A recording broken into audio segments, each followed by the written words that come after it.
In the depths of the ocean, hidden beneath miles of crushing darkness, there exists a creature so impossible, so fundamentally wrong by every rule of evolution, that scientists still struggle to explain how it came to be.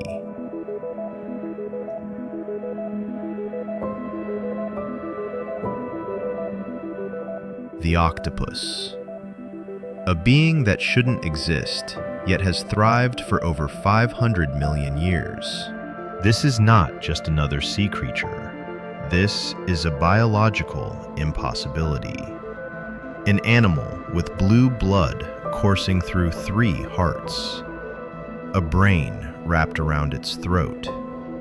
Arms that can think independently, making decisions without permission from the mind. And a genetic code so alien that when scientists first sequenced it, they couldn't believe what they were seeing. The octopus has more genes than a human being. It can edit its own RNA on the fly, something almost no other animal on Earth can do. It evolved intelligence completely separate from us, taking a path so different, so bizarre, that it stands alone as proof that consciousness can arise in ways we never imagined. Every aspect of this creature defies logic. Every trait seems borrowed from science fiction rather than natural selection. And yet here it is, thriving in our oceans, a living riddle that challenges everything we thought we knew about how life should work. You're about to discover why the octopus is evolution's greatest mystery, a creature that rewrites the rules of biology itself. The octopus belongs to a group called cephalopods, which includes squid, cuttlefish, and nautiluses. But while these relatives followed predictable evolutionary paths, the octopus took a turn into the impossible. Most mollusks, the group that includes snails, clams, and oysters, are simple creatures. They have basic nervous systems, hard protective shells, and limited cognitive abilities. They follow the script. But somewhere around 300 million years ago, the ancestors of the octopus made a choice that seemed like evolutionary suicide. They abandoned their shells. In a world filled with sharks, predatory fish, and ancient sea monsters, losing your only armor should have been a death sentence. But instead of going extinct, the octopus became something else entirely. It became a shape-shifter, a master of deception, an intelligent hunter that could outwit predators rather than simply hiding from them. This decision, this abandonment of physical protection, forced the octopus down a path that no other invertebrate has ever taken. It had to evolve intelligence to survive, and not just simple problem-solving intelligence. We're talking about consciousness, personality, even emotions. The octopus developed a nervous system so complex that it rivals those of many vertebrates. With 500 million neurons, it has more brain power than a dog. But here's where things get truly strange. Unlike every intelligent animal we know, the octopus doesn't centralize its intelligence. 2/3 of its neurons are not in its brain. They're distributed throughout its 8 arms, creating a network of semi-independent minds working in concert. Each arm has its own neural cluster, capable of processing information, making decisions, and solving problems without consulting the central brain. This is not how intelligence is supposed to work. In every other intelligent species on Earth, from dolphins to elephants to primates, intelligence is centralized. The brain is the command center, and the body follows orders. But the octopus operates more like a committee, with the brain serving as a coordinator rather than a dictator. When an octopus reaches into a crevice to search for prey, That arm is acting with remarkable autonomy. It can identify texture, taste chemicals in the water through specialized sensors, and determine whether something is edible or dangerous, all without the brain being directly involved in every decision. The brain sets the goal, but the arm figures out how to achieve it. This distributed intelligence is so foreign to our understanding that scientists had to invent new frameworks just to study it. And it gets stranger. When an octopus arm is severed, either by a predator or through autotomy, a defensive self-amputation, that arm continues to function for up to an hour. It will crawl away from danger. It will respond to touch. It will even attempt to bring food toward where the mouth used to be. This isn't just reflexive twitching. This is genuine neural activity, a limb that continues to think even when completely separated from its body. This is the stuff of nightmares, and yet it's a perfectly normal aspect of octopus biology. But the evolutionary impossibility doesn't stop with the nervous system. The octopus's genetic code is equally baffling. In 2015, scientists completed the first full genome sequence of the California two-spot octopus. What they found left them stunned. The octopus genome contains around 33,000 protein-coding genes. To put that in perspective, humans have only about 20,000 to 25,000 genes. How does an invertebrate, a creature without a backbone, have more genetic complexity than we do? This discovery shattered assumptions about the relationship between genetic complexity and evolutionary advancement. But the real shock came when researchers looked closer at what those genes were doing. The octopus has a massively expanded family of protocadherins, genes that are crucial for neural development. In humans, we have around 70 of these genes. The octopus has over 160. These genes allow the octopus to wire its brain and nervous system in ways that are fundamentally different from anything else on the planet. It's as if evolution handed the octopus a completely different instruction manual for building intelligence. And then there's the RNA editing. Most animals, including humans, edit their RNA occasionally. It's a rare occurrence, a minor footnote in genetic processes. But the octopus? The octopus edits its RNA constantly, systematically, in ways that no other animal does. RNA editing allows the octopus to produce different proteins from the same gene, effectively rewriting its genetic instructions on the fly to adapt to changing conditions. In cephalopods, tens of thousands of RNA editing sites have been identified, compared to just a few dozen in most other animals. This ability allows the octopus to fine-tune its neural proteins in response to environmental factors like temperature. When water gets colder, the octopus can edit the RNA that codes for proteins in its neurons, adjusting their function to maintain proper neural activity. It's real-time adaptation at the molecular level. This kind of genetic flexibility should be impossible. Evolution works through DNA mutations that are passed down through generations. But the octopus has found a shortcut. It can alter its own biology within its lifetime, without waiting for natural selection to slowly favor beneficial mutations. This is evolution on fast forward. This is a creature that has hacked the very code of life. But here's the evolutionary paradox. This RNA editing ability comes at a massive cost.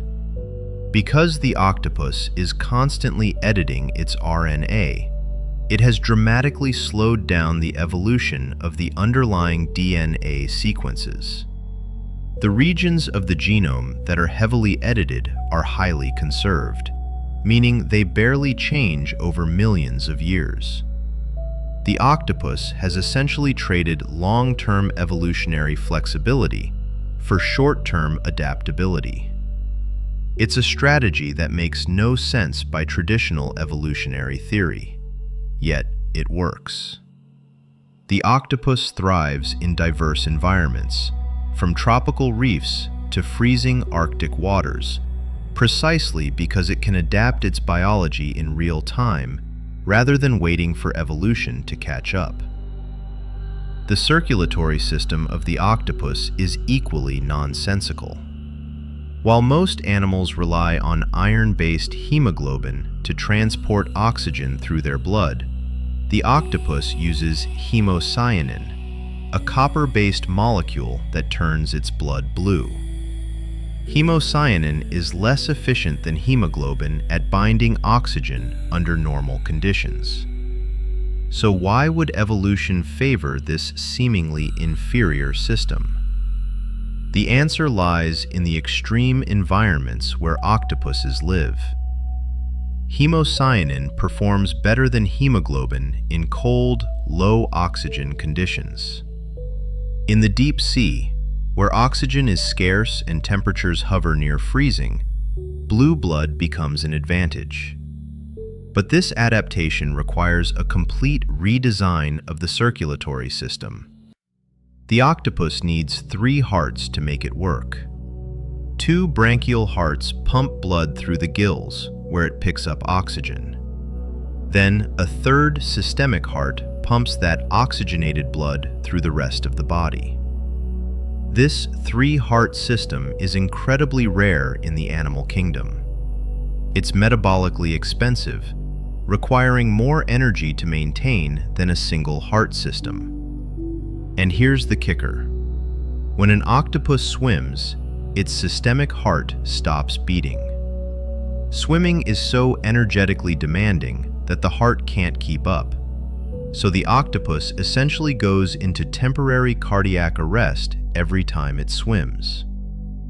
This is why octopuses prefer to crawl along the ocean floor rather than swim through open water. Swimming is literally exhausting to the point of organ failure.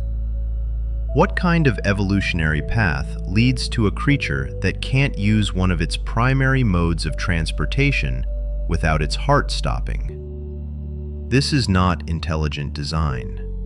This is biological jury-rigging, evolution cobbling together solutions that work just well enough to keep the animal alive, even if those solutions seem absurd. And then there's the anatomy. The octopus's brain is shaped like a donut wrapped around its esophagus. This means that every time the octopus swallows food, that food passes directly through its brain. If the octopus tries to swallow something too large, it can cause brain damage. Evolution has placed the octopus's most vital organ in the most vulnerable possible position, directly in the path of anything the creature eats. This is a design flaw that would doom most species. But the octopus has compensated by developing one of the most powerful beaks in the animal kingdom, allowing it to break down food into tiny pieces before swallowing. It's a solution to a problem that shouldn't exist in the first place. Evolution painted the octopus into a corner, and the octopus had to evolve its way out. The octopus's eyes are another evolutionary enigma. Despite being an invertebrate, the octopus has camera-type eyes that are remarkably similar to human eyes. We have a lens, a retina, and an iris. So does the octopus. This similarity is so striking that for decades, scientists assumed this was an example of convergent evolution, where 2 completely unrelated species independently evolve similar features because those features are highly effective. But the octopus eye is different in one crucial way. It doesn't have a blind spot. In human eyes, the optic nerve passes through the retina, creating a spot where we have no photoreceptors and therefore no vision. The brain fills in this gap, so we don't notice it. But it's an imperfection, a quirk of how our eyes evolved. The octopus eye doesn't have this flaw. The photoreceptors are arranged on the front of the retina, and the nerve fibers exit from behind, creating a seamless field of vision. In other words, the octopus eye is better designed than the human eye.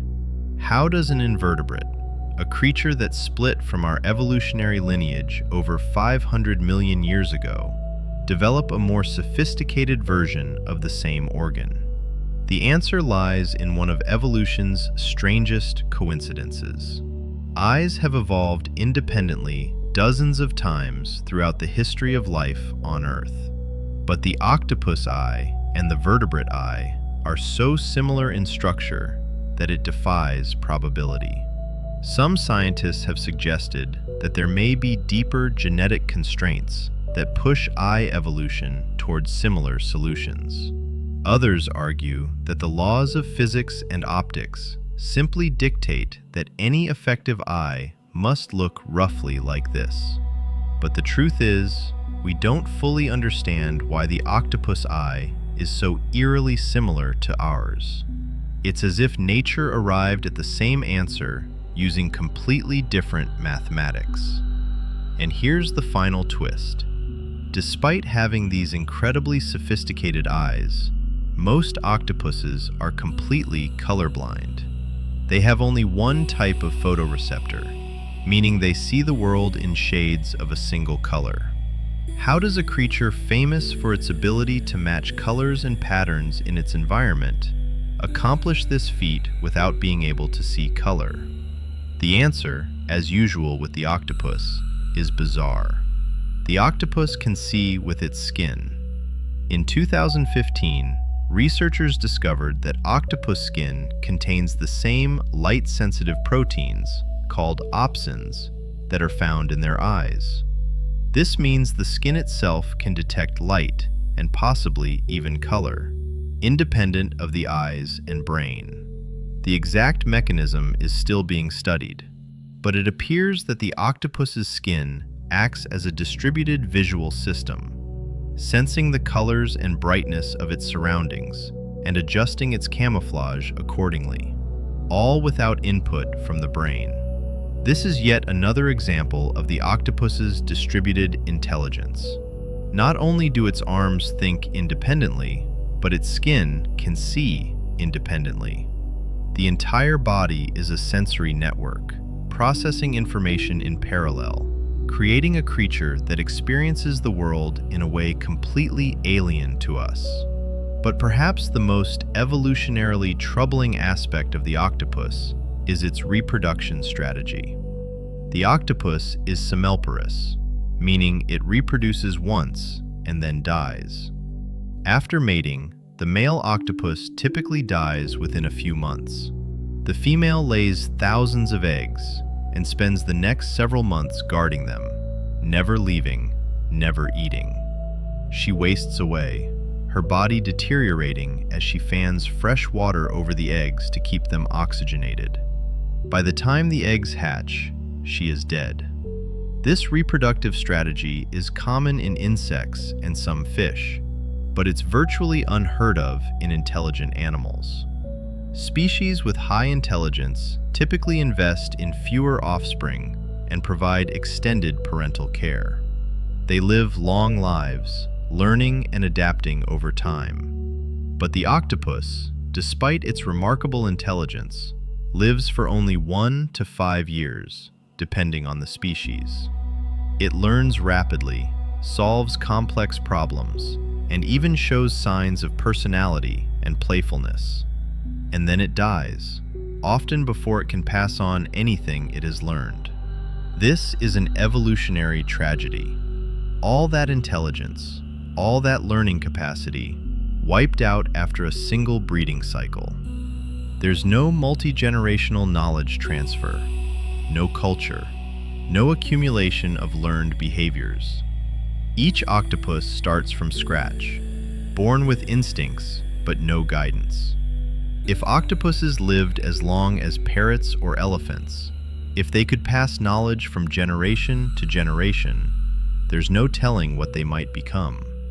Some scientists speculate that octopuses could develop tool-use cultures or even rudimentary societies. But evolution has locked them into a reproductive strategy that makes this impossible. The reason for this lies in a tiny gland near the octopus's eyes, called the optic gland. After reproduction, this gland goes into overdrive, releasing hormones that essentially program the octopus to self-destruct. Scientists have experimentally removed the optic gland from female octopuses, and the results were startling. The females abandoned their eggs, started eating again, and lived significantly longer. But in the wild, this gland ensures that every octopus completes the cycle, reproduce and die. It's hardwired into their biology. Why would evolution create such intelligent creatures only to kill them off in their prime? The answer may lie in the octopus's ecological niche. Octopuses are voracious predators that consume enormous amounts of food. If they lived for decades, they might deplete their local ecosystems. Their short lifespans and reproductive strategy ensure a rapid turnover, preventing any single generation from dominating. But it also means that the octopus's intelligence will always be individual, never collective.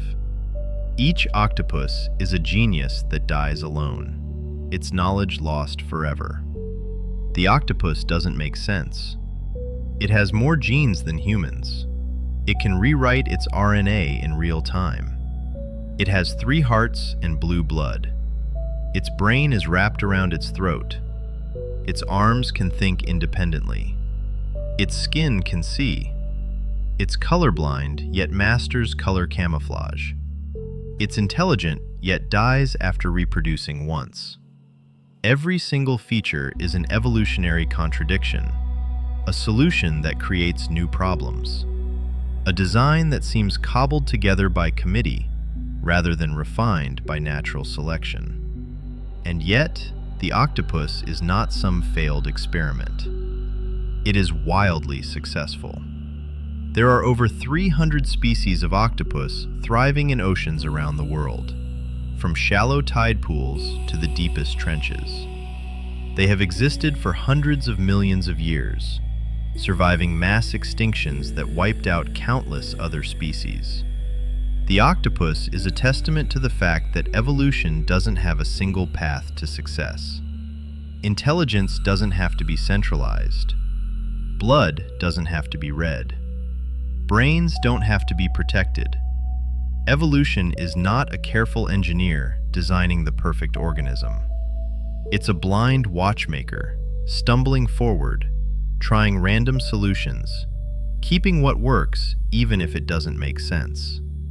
The octopus is what happens when evolution takes a path so strange, so unlikely, that we struggle to believe it's real. But it is real, and it's thriving in the depths, a living reminder that life is far more creative, far more bizarre than we ever imagined. If you're fascinated by creatures that defy explanation, leave a comment below. Hit the like button and subscribe to explore more of the ocean's strangest mysteries. The deep still holds secrets we haven't even begun to uncover. Let's discover them together. And if you want to dive deeper into the alien intelligence of the octopus, check out the video on screen now. Trust me, you won't believe what you're about to see. Thanks for watching, and I'll see you in the next video.